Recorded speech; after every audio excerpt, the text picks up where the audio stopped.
For this question, we want to find the domain of the logarithmic function f of x equals log base 1/6 of negative 5x. So before we answer this question, I wanted to pause and just talk about logarithmic functions in general. A logarithmic function is the inverse or opposite of exponentials. So you see here we have this log equation, which is equivalent to this exponential equation. So we can always relate these logs to exponents. And the key thing here is that this g of x that we have inside of the log is what the exponential equals. So because of that, our exponential only is positive or greater than 0. And that means what's inside the log is also only greater than 0. The log of a negative will be undefined because of its relation to exponentials. The log of 0 will be undefined, once again, because of that relationship to exponentials. And so when we're looking for the domain of a logarithmic function, we want whatever expression is inside of the log to be greater than 0. So let's do it for this example. The expression inside the log is negative 5x. We need that to be greater than 0. We're going to solve this inequality by dividing by negative 5 on both sides. Because we're dividing by a negative, we reverse that inequality. And we get x is less than 0. So thinking of that on the number line, for 0 we would use an open circle and shade the values that are less than 0. In interval notation, that gives a domain of negative infinity to 0, where 0 is not included in the set.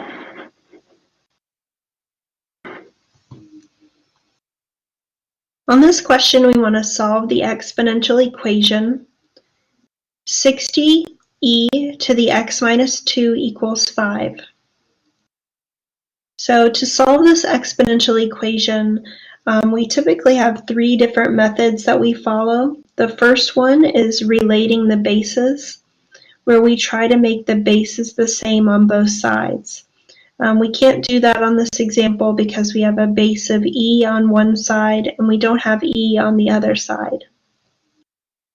So the other methods we use are to convert to a logarithm or to take the log of both sides.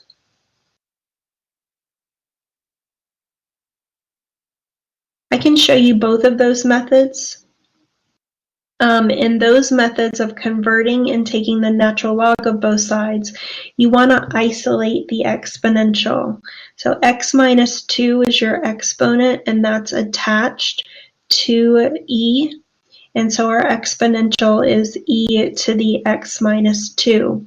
We want to have that isolated on one side of the equation. So we're going to start by dividing both sides by 60 to isolate that exponential.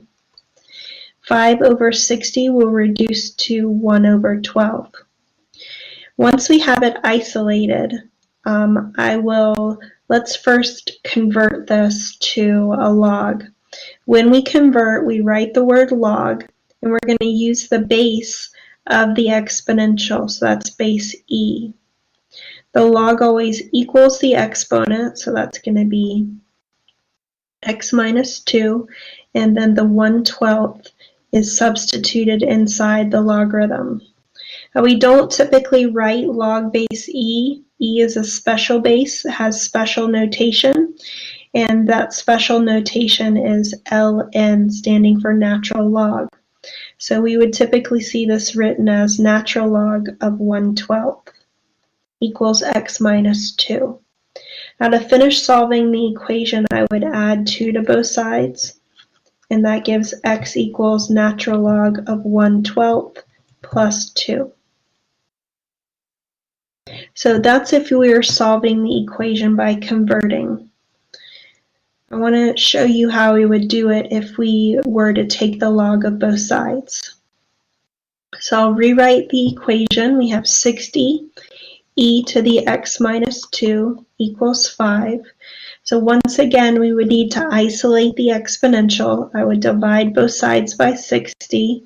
That would give e to the x minus 2 equals, we'll reduce that 5 over 60 to 1/12. And then I'll take the natural log of both sides. Natural log e to the x minus 2 equals natural log of 1/12. Once you introduce the logs, you now are able to use the properties of logarithms. And one of the properties is using the power rule. And the power rule allows us to move that power into the coefficient. So this would be x minus 2 times natural log e equals natural log of 1/12. Now natural log e is equal to 1. So this is x minus 2 times 1 equals natural log of 1/12, and that's x minus 2 equals natural log of 1/12. Once again, we have to get x by itself, so we would add 2 to both sides, and that gives x equals 2 plus natural log of 1/12. Now sometimes you're asked to type this in a calculator, so I have my calculator here, and we'll type this in as, let me give myself some space. We're going to type 2 plus natural log of 1/12. And we'll round that to, let's say, 3 decimal places. If we round it to 3 decimal places, that would be negative 0.489. Let me just double check that. 485. That would be 485.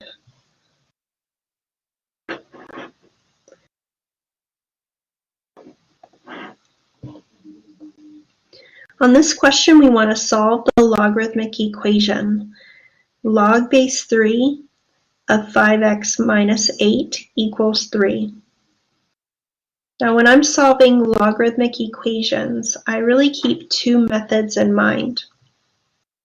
One of them is to convert to an exponential, and the other is to use the property of equality. The property of equality involves having a log on one side of the equation and log with the same base on the other side. So when I look at the equation that I have here, I only have the log on one side of the equation, so it doesn't look like I'm going to be using that property of equality. So I'm going to rely on the first method, which is to convert to an exponential. So to convert this to an exponential, I'm going to use the base of the log, that's this 3 here. The log always equals the exponent, so that 3 will be the exponent. And this equals the expression inside the log, so that's 5x minus 8. 3 to the third power is 27. And now I have a linear equation. And I'll solve this by getting x by itself on one side. So I'm going to add 8 to both sides. That gives 5x equals 35. Divide both sides by 5, and that gives x equals 7. Now with log equations, you need to be careful because logs have restricted domains. So every time you solve a log equation, you should check to make sure that the value you came up with is in the domain of all of the logs in your equation. So I'll substitute this x equals 7 into that log to get log base 3 of 5 times 7 minus 8. equals 3. And what you're checking is to make sure that this is a positive value. 35 minus 8 is a positive value. So we're going to be able to keep that solution of 7.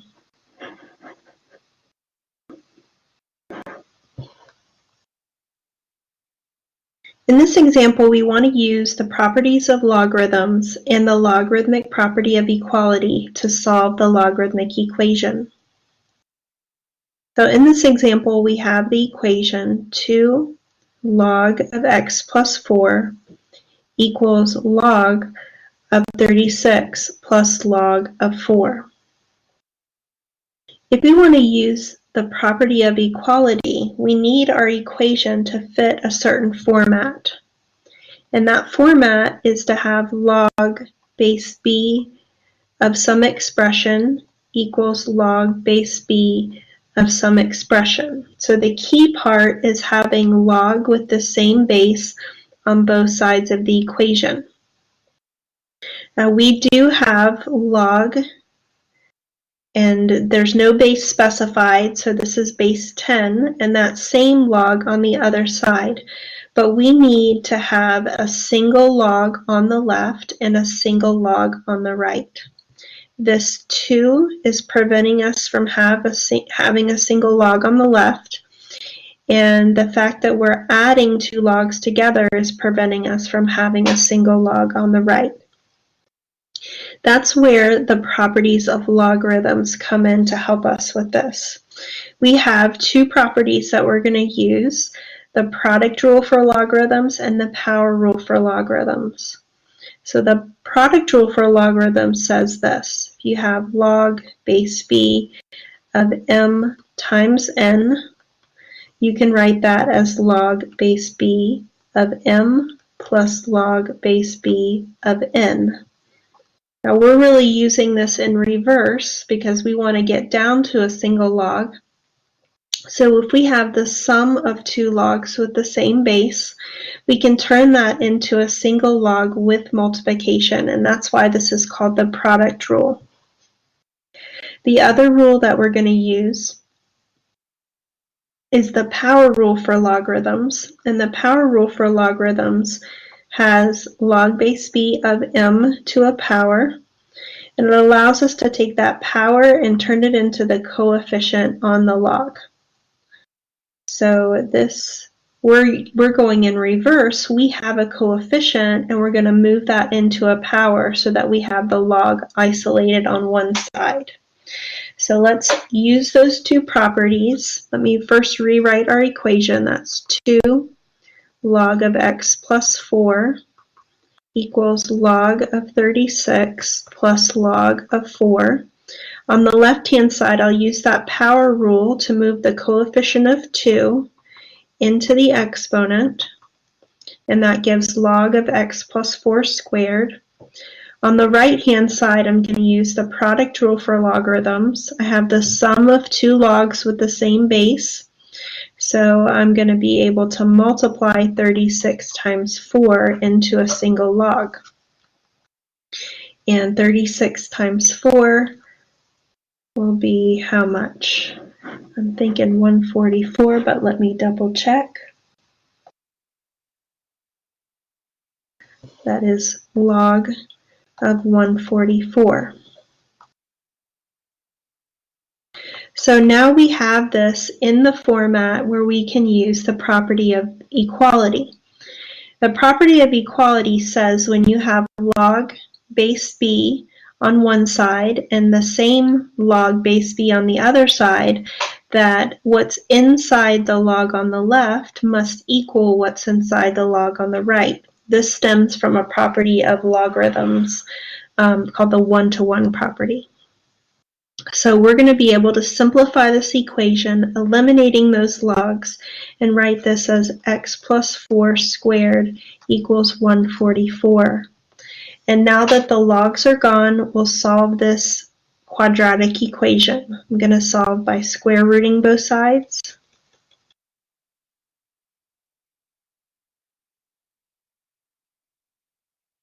The square root and the square cancel each other out, giving me x plus 4. The square root of 144 is 12, and we need plus or minus. And I'll subtract 4 on both sides. That gives x equals negative 4 plus or minus 12. Negative 4 plus 12 will be 8, and negative 4 minus 12 will be negative 16. Now this is a log equation, and log expressions have restricted domains. So every time we solve a log equation, we need to check to make sure that these values are in the domain. So let's check x equals 8. In the original equation, that's 2 log of 8 plus 4 equals log of 36 plus log of 4. Now the restriction on logs is that you must take the log of a positive. 8 plus 4 is a positive, and so we'll keep that solution of 8. Now let's check x equal negative 16. In the original, that's 2 log of negative 16 plus 4 equals log of 36 plus log of 4. Negative 16 plus 4 is negative, and log of a negative is undefined, so we have to throw that solution of negative 16 away. And the only solution to this log equation is x equals 8.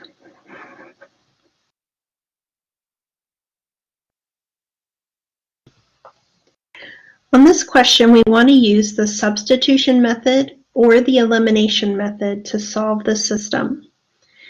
The system of equations we have is 4x plus 2y equals 20, and 2x plus y equals negative 18. So I'll start by solving this with the substitution method, and then we'll try it again with the elimination method.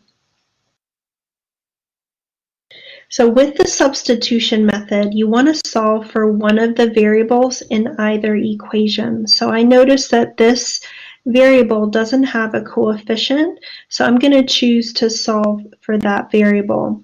So I'm taking the second equation, and I'm going to solve for y. I'll subtract 2x on both sides, and that gives y equals negative 2x minus 18. So then the next thing we want to do is take that expression and substitute it into the other equation. So that's going to give 4x plus 2 times negative 2x minus 18 equals 20. This gives 4x minus 4x minus 36 equals 20. And as we start to solve this, we'll notice that our variables all cancel out. 4x minus 4x will be 0, and we're left with negative 36 equals 20. So when the variables cancel out, that means that we have one of our special cases. And what we do is we look at this statement and decide whether it's a true or false statement. The statement negative 36 equals 20 is a false statement. And what that indicates to me is that there is no solution to this system of equations. If it would have been false, that meant we were in the special case of infinite solutions, and the two lines were actually the same line. So now let's think about this in terms of the elimination method. So we have the same system, 4x plus 2y equals 20. That's 2x plus y equals negative 18. And with the elimination method, what you want to do is first decide which variable you want to eliminate. You can eliminate x or y. I would probably go for y because this coefficient is a 1. It's a little bit easier to manipulate. So I'm going to eliminate y. What I want is for the coefficients to be the same number with the opposite sign. So I need to find the least common multiple of 2 and 1. I use the coefficients of y. And that least common multiple is going to be 2. 2 divides into 2 evenly, 1 divides into 2 evenly.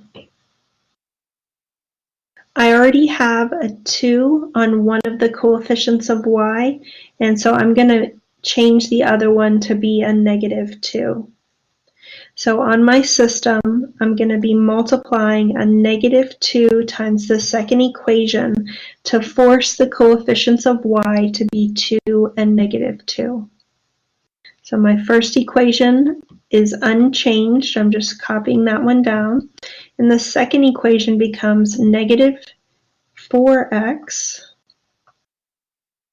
minus 2y equals positive 36. Now I'm going to add the equations together. Now I only planned to eliminate y, but you can see that both x and y eliminate. 4x minus 4x is 0, 2y minus 2y is 0. So on the left-hand side, all the variables cancel out and we're left with 0. On the right-hand side, we add those constants together and we get 56. So once again, all of our variables canceled out. We're going to look at this final statement, decide if it's true or false. 0 equals 56 is false. And that leads me to there being no solution to this system of equations.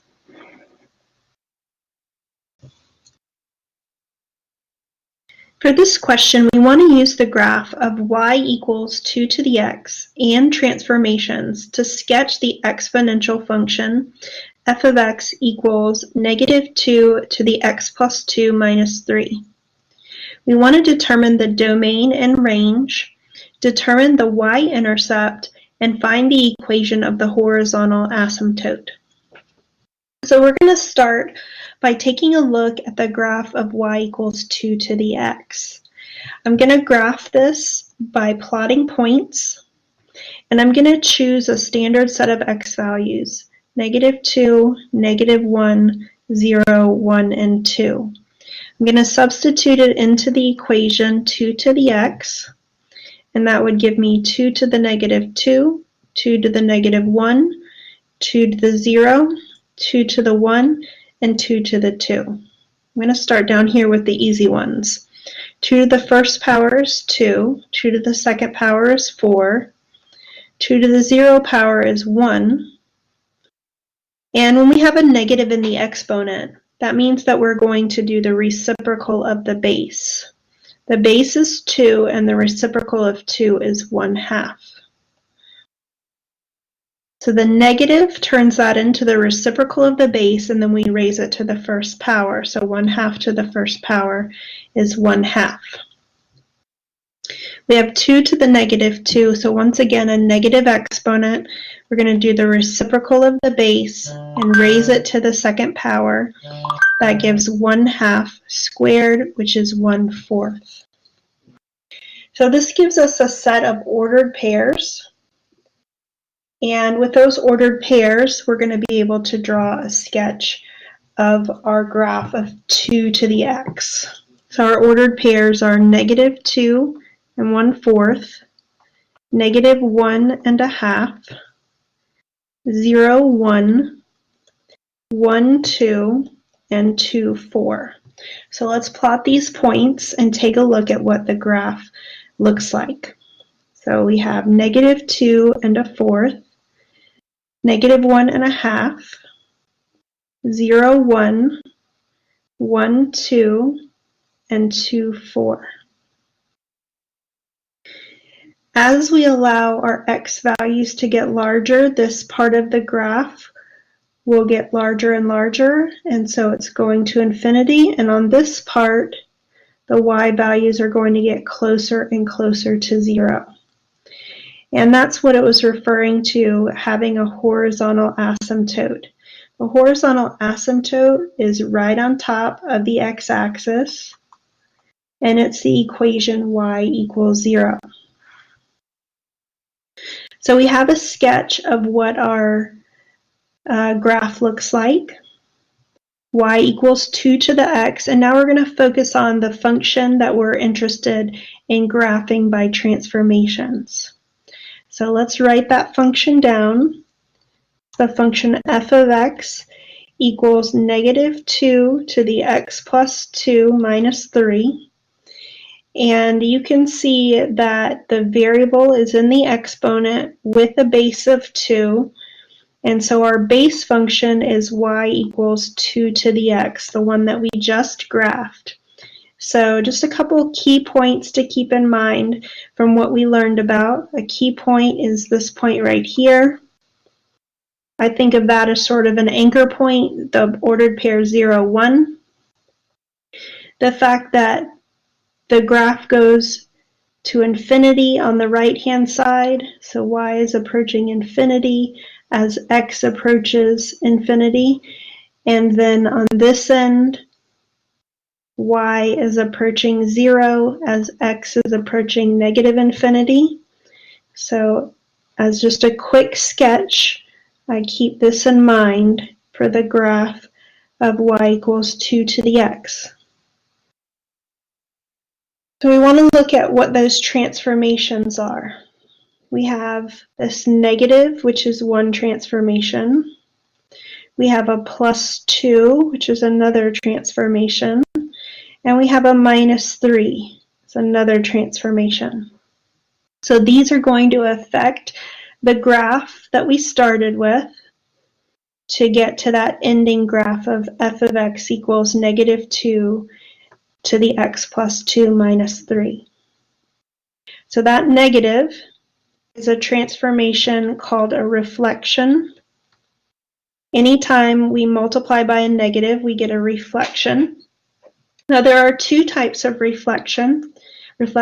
You can reflect horizontally, which is over the y-axis, or you can reflect vertically, which is over the x-axis. Because this negative is outside of the exponent, this is a vertical reflection. This plus 2 is in the category of a shift. It's going to shift, and there are a few subcategories of shifts. You can have horizontal and vertical shifts. That plus 2 is inside the exponent, making it a horizontal shift. And there are two types of horizontal shifts. You can shift left or you can shift right. Because we have a plus 2, that means it's going to shift to the left 2. If we had a minus 2, it would shift to the right 2. Then we have this transformation of minus 3. This is also a shift. Shifts occur when you're adding and subtracting onto your base function. So a shift, and once again, we can determine if it's a horizontal or vertical shift based on the location of that adding or subtracting. So this time the minus 3 is not in the exponent, it's outside of the exponent, and so this is a vertical shift. And vertical shifts, there are two types. You can shift up or down. This is a minus, so that means it is shifting down 3. So with these in mind, we're going to be able to draw a sketch of our f of x equals negative 2 to the x plus 3. So first thing I'm going to do is adjust the location of that horizontal asymptote. The only one of these transformations that affects that horizontal asymptote is shifting vertically down 3. So if we shift down 3, the new horizontal asymptote will be at y equals negative 3. The other transformations don't affect it because if you take a horizontal line and you try to shift it left or right, it's still the same horizontal line because the horizontal line is going forever in each direction. And a vertical reflection takes something that is above and reflects it below. Because the horizontal asymptote started off right on top of the x-axis, it's not above or below, so it's not going to change. So only the shift down 3 affects it. So then I want to think about what's happening to that anchor point that is at 0, 1. So that anchor point started off at 0, 1. It's going to get shifted left 2. Let me use my colors. So when it gets shifted left 2, it would go here. Then it's going to get reflected. So reflected is whatever's above gets moved to below. So right now I'm 1 above. I'll get reflected to 1 below. And then I'm going to shift down 3 from there. So 1, 2, 3 would put that point right here. So that anchor point moved to its new position at -2, -4. And the last thing I'm going to do is to draw a reflection of this graph right here. So remember we said on the right side we go to infinity. Well, the reflection is going to cause it to go to -infinity. And on this side, the y is approaching 0, and the y will approach 0 again, but this time from below that horizontal asymptote. So we now have a sketch of the graph of -2 to the x plus 2 minus 3.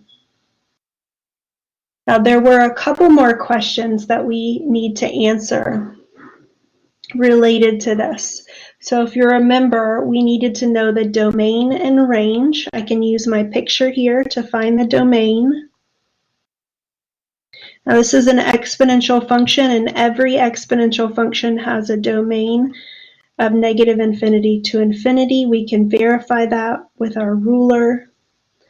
So the graph will start at -infinity and continue all the way to +infinity. For the range, we'll hold our ruler horizontally and go from bottom to top. So this arrow indicates that my y values start at -infinity, and they're going to continue until I get to that horizontal asymptote at -3. So my range is -infinity to -3. I'm putting a parenthesis on -3. It should not be included because you never reach that horizontal asymptote. We also need to determine the y-intercept. We can do that algebraically. So the way that we find a y-intercept is by letting x equal 0. So I'm going to substitute a 0 into my function. That's -2 to the 0 plus 2 minus 3. -2 to the 2 minus 3 is -4 minus 3, and that's -7. So I didn't do a great job with my sketch here, so it should be more like this. Crossing the y-axis at -7. So our y-intercept is the ordered pair 0, -7. And then the last question that was asked was about the horizontal asymptote. We already found that using the transformations, our horizontal asymptote is at y equals -3.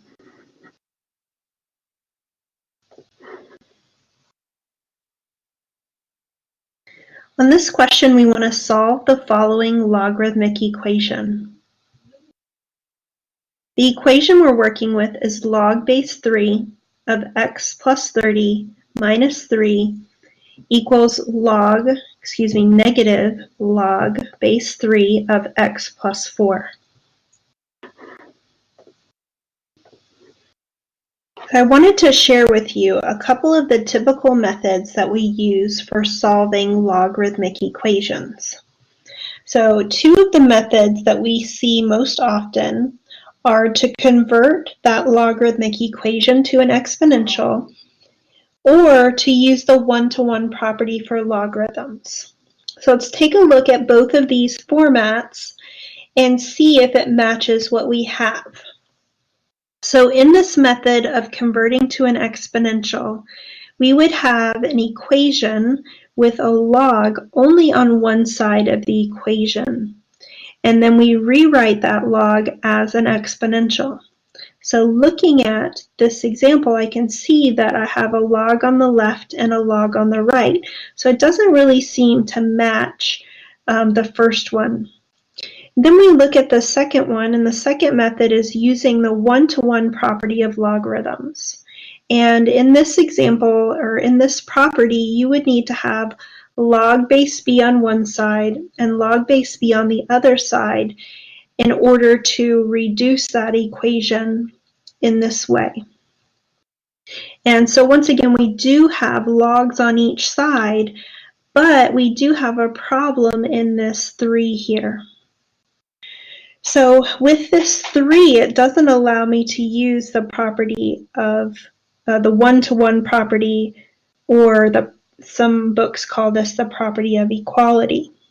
So that 3 is really throwing a wrench in things. So I'm going to look again at this converting method and see if maybe there's some manipulation I can do to make this happen. So what I want is logs only on one side.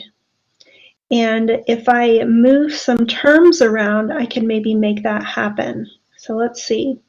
What if I add log base 3 of x plus 4 onto the other side and add 3 onto the other side? That means my equation would look like this. Log base 3 of x plus 30 plus log base 3 of x plus 4 equals 3. So this is looking a little bit more like what we have in this method of converting to an exponential. But we need to go a step further. With this method, we need to have a single log, and we have multiple logs. So we're going to use our properties of logarithms. There are 3 properties that are commonly used to condense logarithms, and those are the product rule, the quotient rule, and the power rule. So let's take a look at those. So here I have the properties that I just mentioned, the product rule, the quotient rule, and the power rule. So if we read these properties starting on the right-hand side, moving to the left-hand side, we call those condensing, because we're starting with multiple logarithms and condensing down to a single logarithm. So what we need to use a property like this is to have log with the same base on both logs, and you need to be adding or subtracting. If you're adding or subtracting, you're either going to use the product rule or the quotient rule. So we're adding, so we're going to use the product rule. So the reason it's called the product rule is because you take the expressions inside of the log and you multiply them together, creating that product. So that's what we're going to do with our example. We're going to condense these 2 logarithms. They do have the same base, and they condense to log base 3 of x plus 30 times x plus 4 equals 3. So we were able to condense to a single logarithm, and now that we've condensed, we are now able to use that property that we were talking about earlier, or that method that we were talking about earlier, to convert to an exponential. So we want to follow this pattern to convert to an exponential. Notice that the base of the log is the base of the exponential. So the base for our example, the base will be 3. Then the log always equals the exponent. So this log equals 3, and that becomes the exponent on our exponential expression. And this is going to equal the expression inside of our logarithm. So it's going to equal x plus 30 times x plus 4. So this creates an equation that doesn't have a log in it, and we're going to use some of our other algebra techniques to solve. So let me move this property out of the way and we'll continue solving. We have 3 to the third power is 27. We're going to multiply the right-hand side. That becomes x squared plus 4x plus 34x equals 120. We're going to subtract 27 on both sides, and that gives 0 equals x squared. We can combine those together to get 38x. And 120 minus 27, okay, I need to do some borrowing here. So let's borrow from the 2. 10 minus 7 is 3. 11 minus 2 is 9. So we've got a plus 93. All right, so let me rewrite that a little nicer. X squared plus 38x plus 93. I'm going to see if I can factor this. See, factors of 93 will be 193, 3, and 31. Okay, so I've just had some help catching a mistake. So you'll notice that when I did this multiplication, I did x times x, which is x squared. I did x times 4, which is 4x. Then I started to get a little bit ahead of myself in my brain. 30 times x should be 30x. Instead, I wrote 34, so I was thinking ahead about combining like terms.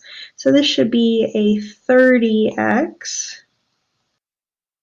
And then I've got 30 times 4, which is 120. And this is a plus 120, not an equals 120. Okay, so then when I add these two together, this should be a 34 instead of a 38. So let's correct that. 34 here. All right, so now this looks a little bit better with our factoring because 31 plus 3 will give us the 34 that we want in the middle. So we've got x and x, 31 and 3, and we want both of them to be pluses. We're going to set each factor equal to 0 using the zero product property to get x equals negative 31 and x equals negative 3. Now this is a log equation. Log expressions have restricted domains. So every time we solve a log equation, we need to check to make sure that it works in the original equation. So we've got the original equation shown up there at the top, and I'm going to check x equals negative 31 in the original. We've got log base 3 of negative 31 plus 30 minus 3 equals negative log base 3 of negative 31 plus 4. And the restriction that log expressions have is that you can only take the log of positive values. So if I look inside this log, negative 31 plus 30 is a negative value, and log of a negative is undefined. The same thing happens over here in this log expression. Log of a negative is undefined. And so we have to throw that solution of negative 31 away. So let's check the other one. Let's check x equals negative 3. We have log base 3 of negative 3 plus 30 minus 3 equals negative log base 3 of negative 3 plus 4. Negative 3 plus 30 is a positive value. Negative 3 plus 3 is a positive value. So we can keep that solution of x equals negative 3. And that is our solution for this log equation.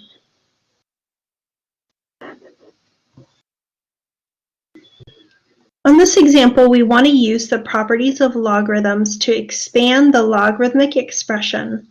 Whenever possible, evaluate the logarithmic expressions. The expression we want to expand is log of square root x over 1000 y to the third power. Now, the properties that we're going to use are down in this table below. And we have one called the product rule. And the product rule is a property that we can use when we have a product inside of our logarithm. The next property is called the quotient rule, and we can use that when we have division or a quotient inside of our logarithm. And then we have the power rule, and the power rule is for when we have something raised to a power inside of our logarithm. So what we're going to do is notice that inside of our logarithm we do have a fraction, we have division, so we're definitely going to be using the quotient rule. And I sort of like to combine these product rules and quotient rules together. And you'll notice that they look very similar. The only main difference is that we have multiplication and division, and on the other side, addition and subtraction.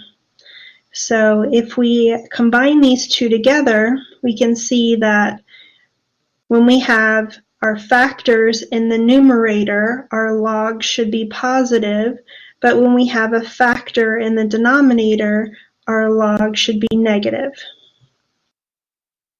So inside of our log, I'm noticing a factor in the numerator and two factors in the denominator. So we're going to write this out with three separate logs: log of square root x, log of 1000, and log of y to the third power. So these ones that were in the denominator should be negative. So these two should be negative, and the one from the numerator should be positive. So we've got 1 in the numerator, and it should be positive. So that's using both the product rule and the quotient rule at the same time. Now we want to go a little bit further and use the power rule. We do have a power on this one, and on this one we have a radical. And something with radicals that we need to remember is that they can all be written as powers. So this radical is square root, and we're going to write that as x to the 1/2 power.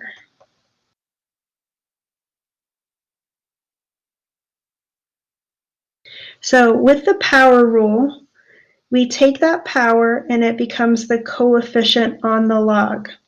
So we can write this as 1/2 log x minus log 1000 minus 3 log of y. So we took that 1/2 power and moved it to become the coefficient of each of those logs. We took that 3 and made it the coefficient of the log.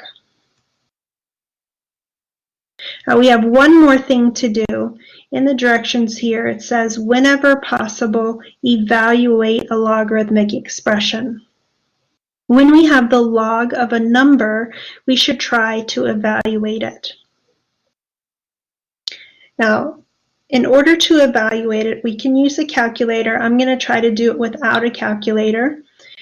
And we need to keep in mind that a log is an exponent. So we have log of 1000. And the exponent is, we're thinking, what is the base of this log? The base is 10. We know it to be 10 because no base was written. 10 to some power is going to equal what's inside the logarithm, 1,000.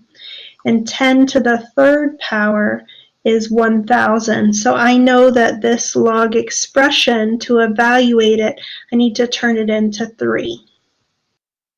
So that will make this expression 1/2 log x minus 3 log of y.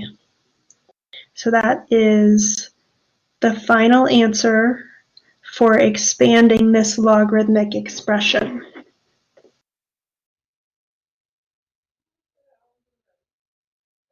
Thank you for checking out my videos. Have a great day.